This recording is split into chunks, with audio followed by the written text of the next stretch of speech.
Hola, soy James y esto es Medieval Madness. Con todo el apoyo que nos han estado dando en nuestra reciente cruzada contra la plaga de la IA aquí en YouTube, pensé que ahora sería un buen momento para salir frente a la cámara y presentarme no solo como una voz sin cuerpo, sino como un humano real, de carne y hueso. Así que el video de hoy va a ser un pequeño experimento para este canal, así que por favor déjenme saber en los comentarios aquí abajo si les gustaría ver más videos como este en el futuro. A menudo imaginamos la Edad Media como una época dura de crueldad, injusticia y sufrimiento. Y para estos monarcas la reputación ciertamente les queda. Desde reinas despiadadas hasta reyes sin piedad y fanáticos que fomentaban la violencia, estos líderes imponían sus propios códigos sangrientos. Sus motivos variaban. Algunos emprendieron matanzas masivas por venganza, otros desataron turbas que mataron a miles de personas. En la Italia de finales de la Edad Media, ciertos nobles convirtieron la crueldad en un espectáculo, obligando a los peleteros a tragarse liebres enteras. Los conquistadores eran más directos, tomando ciudad tras ciudad y matando tanto a oponentes como a súbditos por igual. Ya fuera asesinando rivales o aterrorizando regiones enteras, estos monarcas dejaron un rastro de violencia que definió sus reinados. Y, por supuesto, no olvides que si disfrutaste el video de hoy, puedes apoyar directamente al canal en nuestra cruzada contra la plaga de la IA, suscribiéndote aquí en las membresías de YouTube o en Patreon, donde publicamos un video extra cada mes. Y ya, hay algunos disponibles ahí para que los revises. Sin más preámbulo, bienvenido a Medieval Madness.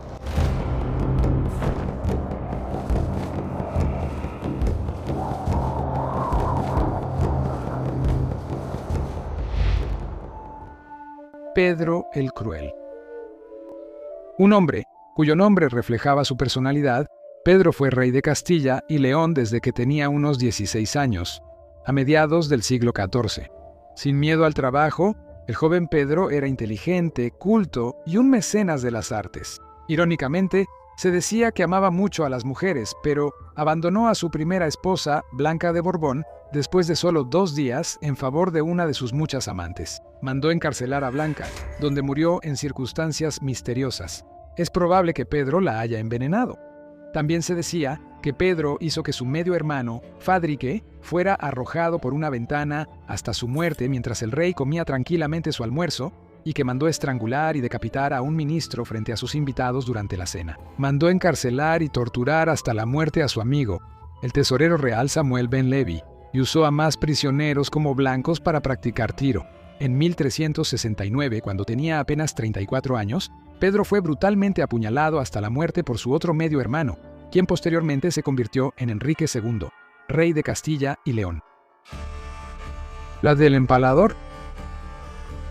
Ninguna lista de gobernantes medievales brutales estaría completa sin el viejo príncipe Vlad el III, o Vlad Drácula, como lo conocían sus amigos, gobernante de Valaquia, que ahora es parte de la actual Rumania, desde 1436 hasta su muerte. Vlad era considerado un héroe en su tierra natal debido a su oposición al Imperio Otomano. Mientras estaba en conflicto con los sajones, según una carta contemporánea, Vlad saqueó y torturó a algunos comerciantes sajones, les quitó todas sus riquezas, los encarceló y los empaló 41 en total. Fue por empalar a sus enemigos que Vlad se hizo infame. Durante la guerra con el sultán Mehmed II, los otomanos quedaron horrorizados al encontrar un bosque de empalados, con, cito, alrededor de 20.000 hombres, mujeres y niños atravesados, incluso bebés fijados a sus madres en las estacas. Otros castigos atribuidos a Vlad incluyen mutilaciones, cegamiento, quemaduras, estrangulamiento y, por supuesto, exponer a las víctimas a animales salvajes. Algunos relatos incluso afirmaban que obligaba a los cautivos a consumir la carne de otros. Estas historias, exageradas o no, ayudaron a cimentar su reputación de crueldad extrema. Se cree que sus actos brutales y sangrientos inspiraron a Bram Stoker a escribir su novela fundamental, Drácula. Emperador Wenzhun del Qi del Norte. Wenzhun fue el emperador fundador de la dinastía Qi del norte de China. Gobernó desde el año 550, cuando obligó al emperador de Wei del Este a cederle el trono. Bajo el gobierno de Wenzhun, los ejércitos de Qi del norte alcanzaron el apogeo de su poder y por un tiempo hubo armonía en el reino. Sin embargo, En sus últimos años, la salud mental de Wengsun se deterioró gravemente y luchó contra la dependencia al alcohol. Los registros históricos describen episodios de temperamento violento e inestabilidad. Celoso de sus concubinas, Wengsun obligó a una a quitarse la vida y decapitó a otra antes de arrojar su cabeza en una bandeja y tocar su pierna como si fuera un violín en un banquete real. Violó a la mayoría de las mujeres de la corte y las mataba si rechazaban sus avances. Le gustaba deshacerse de las personas quemándolas, ahogándolas o desmembrándolas. Wengsun se volvió tan homicida que su primer ministro tenía un grupo de prisioneros siempre a la mano, para que pudiera matar cuando le diera la gana. Si un prisionero tenía la suerte de sobrevivir 3 meses, lo dejaban en libertad. Cuando el emperador Wengsun murió a los 32 años en el año 559, probablemente por alcoholismo, afirmó que no tenía nada de qué arrepentirse.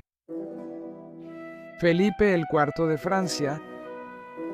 Los pobres compañeros soldados de Cristo y del Templo de Salomón, mejor conocidos como los Caballeros Templarios, fueron una de las principales órdenes militares de la Iglesia Católica. Fundados en 1118, para proteger a los peregrinos que viajaban a Jerusalén, establecieron su cuartel general en el Monte del Templo y permanecieron como una fuerza poderosa en la cristiandad occidental durante casi 2 siglos. El rey Felipe de Francia era ampliamente visto como un mentiroso, un bravucón y un manipulador hábil. Un perfil de Tinder bastante tóxico, él fabricó cargos para apoderarse de la riqueza templaria, presionó a un papa para que lo apoyara y dependió de su ministro Guillermo de Nogaret para justificar todo el asunto. Siempre falto de dinero, debía una enorme deuda a la Orden del Temple, pero ansioso por ocultar sus motivos, Felipe gobernaba como un déspota maquiavélico que siempre necesitaba una historia para cubrir sus huellas. Con sus deudas de guerra acumulándose después de expulsar primero a los judíos franceses y confiscar sus propiedades, en 1307, los templarios fueron acusados de blasfemia, adoración de ídolos y rituales corruptos, aunque los cargos casi con certeza fueron fabricados. Felipe IV tenía un historial de ese tipo de tácticas, ya que había difamado al Papa Bonifacio VIII con acusaciones de herejía y brujería cuando el Papa se le enfrentó. El caso de los templarios fue otra ficción políticamente conveniente. Al amanecer del viernes 13 de octubre de 1307, Felipe IV ordenó el arresto del gran maestre Jacques de Molay y de los templarios franceses. Muchos fueron torturados hasta obtener confesiones falsas y luego quemados en la hoguera. Bajo la presión de Felipe, el Papa Clemente V disolvió formalmente la orden en 1312. Guillermo el Conquistador. Todos sabemos que Guillermo el Conquistador cruzó el Canal de la Mancha y conquistó Inglaterra en 1066 sin Potsdam. Hubo la quema habitual de aldeas en el camino a la batalla de Hastings, y la mayoría de las fuerzas invasoras usaban esta técnica de tierra arrasada para someter a su enemigo. Pero fue cuando Guillermo llegó al poder y fue proclamado rey cuando llevó esta política a otro nivel. La gente en el norte de Inglaterra resistió la conquista, y en el invierno de 1069 a 1070, el rey, según las crónicas de Oderico Vitalis, cito, no se detuvo ante nada para cazar a sus enemigos, mostró tal crueldad, castigó a los inocentes y a los culpables, ordenó que los cultivos y el ganado, las herramientas y la comida fueran reducidos a cenizas. Más de 100.000 personas perecieron de hambre. Incluso hubo informes creíbles de personas que recurrieron al canibalismo. Conocida como la devastación del norte, la enorme campaña de destrucción instigada por Guillermo ha sido calificada por algunos estudiosos modernos como un genocidio. Galeazzo Maria Sforza. Desde 1466, Galeazzo fue el quinto duque de Milán, y su reputación de crueldad y depravación era tan extrema que incluso su propio padre la deploraba. Conocido por su exceso y brutalidad, Galeazzo solía comprar vírgenes, pero una vez que las violaba, pronto se aburría de las chicas y las entregaba a sus cortesanos para que abusaran de ellas. En sus primeros años, Galeazzo gobernó junto a su madre, pero tras la muerte de ella, se rumoraba que él había mandado envenenarla. Cuando un sacerdote habló y declaró que el reinado de Galeazzo sería corto, el duque lo hizo morir de hambre por ello.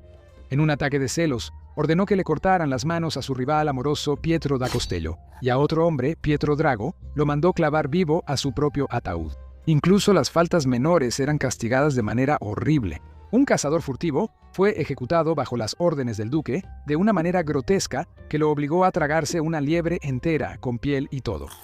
Estos incidentes se volvieron emblemáticos de un gobierno marcado por la crueldad impulsiva y demostraciones teatrales de poder. y llevaron a su asesinato cuando fue apuñalado hasta la muerte en la iglesia mientras asistía a misa. Olga de Kiev. Entonces, ¿cómo alguien que causó tormentos tan sanguinarios a sus enemigos se convierte en una santa católica?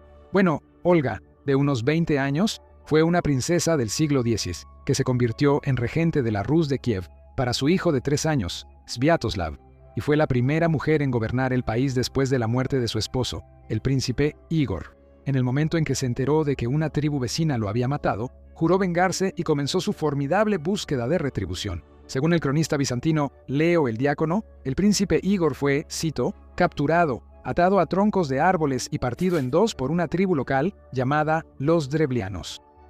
Para empezar, Olga hizo que enterraran vivos en una zanja a 20 embajadores drevlianos. Luego hizo que, cito, los mejores hombres que gobernaban la tierra de Drevlia fueran quemados vivos en una casa de baños y mandó masacrar a miles de drevlianos en el banquete fúnebre de su esposo.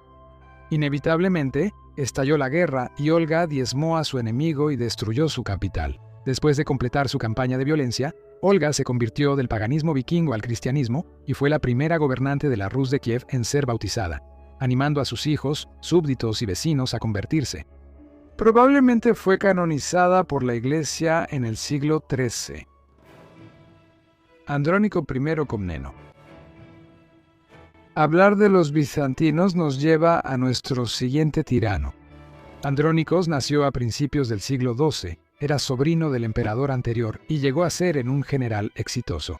Cuando su primo, el emperador Manuel I Comneno, murió, dejó a su joven hijo Alejo II para gobernar junto con la madre del niño, María, como regente, y fue entonces cuando Andrónicos vio su oportunidad de ascender al poder. Ya había mostrado su verdadera naturaleza durante el gobierno de Manuel, cuando conspiró contra su primo y sedujo a 2 de sus propias sobrinas. Ahora reunió un ejército para marchar sobre Constantinopla, donde tanto María como Alexios fueron depuestos y arrestados. Andrónicos luego se volvió contra la población católica de la ciudad y durante la masacre de los latinos, permitió que alrededor de 60.000 hombres, mujeres y niños fueran masacrados por la multitud. Mientras los ciudadanos de Constantinopla se mataban entre sí en las calles, Andrónicos mandó ejecutar a María después de obligar a su joven hijo a firmar la orden de ejecución. Luego gobernó junto al niño solo durante 2 meses antes de mandar estrangular al niño de 12 años. En una última muestra de oportunismo, el emperador de 65 años se casó con Inés de Francia, la prometida de Alexios, quien tenía solo 12 años. Esto es bastante retorcido, incluso para los estándares de la Edad Media. Continuó cegando a cualquiera que sospechara de deslealtad y mandó empalar a cualquier rebelde. Cuando finalmente fue derrocado, Andrónicos recibió su merecido cuando fue entregado a la multitud, atado a un poste y torturado durante 3 días, mutilado, cegado, escaldado y luego despedazado. Murió en agonía en septiembre de 1185. Genghis Khan. Genghis Khan fue el primer Khan y fundador del Imperio Mongol. Nacido en 1162, creció en la pobreza en las montañas Khente de Mongolia antes de unir a las tribus mongolas y lanzar una serie de campañas militares para conquistar grandes partes de China y Asia Central. Cuando las fuerzas de Khan atacaron Merv en 1221, los mongoles arrasaron la ciudad a pesar de su rendición. Se dice que Khan observó las ejecuciones desde un trono dorado mientras sus tropas saqueaban y mataban a gran escala. Las estimaciones medievales sitúan el número de muertos entre 700.000 y 1.300.000.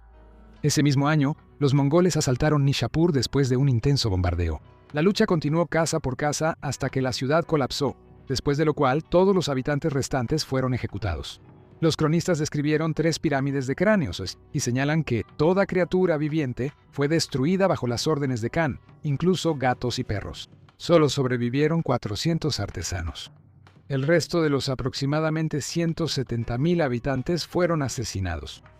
Genghis Khan murió en agosto de 1227 y, según se informa, insistió en que los lugares de su entierro permanecieran en secreto. El explorador Marco Polo relató más tarde una historia sombría sobre el funeral, donde los 2.000 obreros que enterraron al emperador fueron asesinados por sus guardias, quienes a su vez fueron ejecutados por una segunda unidad. Se dice que este último grupo mató a cualquiera que los viera antes de quitarse la vida ellos mismos. Y esta es solo una breve lista de algunos de los encantadores gobernantes que existieron en la Edad Media. En un mundo donde los monarcas sentían que debían ser temidos para mantener el control, existen muchísimos más ejemplos. Muchas gracias por ver este episodio de Medieval Madness. Por favor, cuéntanos en los comentarios de abajo si te gustó este nuevo tipo de formato o si crees que tengo cara para la radio y debería quedarme detrás de la cámara. Como siempre, regresaremos la próxima semana con otro video, así que hasta la próxima. Espero que todos tengan una semana fantástica. ¡Saludos a todos!